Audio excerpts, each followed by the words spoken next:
Hello student, Happy's ক্লাসে তোমাদের স্বাগতম জানাই। আমার চ্যানেলটি যদি তোমাদের ভালো লেগে থাকে অবশ্যই একটি লাইক এবং সাবস্ক্রাইব করে দিও।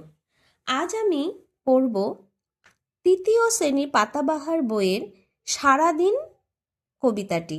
লিখেছেন সুনির্মল চক্রবর্তী। কি রয়েছে আমরা পড়ছি। সারাদিন ভালো লাগে নানা ছবি আঁকতে, খাতার পাতায় চাই মনখানা রাখতে।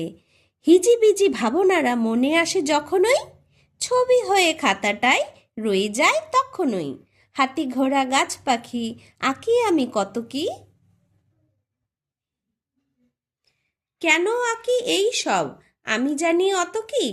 এত সব আঁকি তবু মন ভরে যায় না, আসলে খাতা ছেড়ে মন যেতে চায় না। দেখো, খুব সুন্দর একটি ছোট্ট কবিতা, মজার কবিতা। তোমরা কিন্তু অবশ্যই মুখস্থ করে নিবে। এই এই কবিতাটা কিন্তু প্রথম পর্যায়ক্রমিক পরীক্ষায় থাকবে, ঠিক আছে? এই কবিতা এবং কবিতার প্রশ্নের উত্তরগুলি তোমরা সবাই মন দিয়ে মুখস্থ করে নেবে।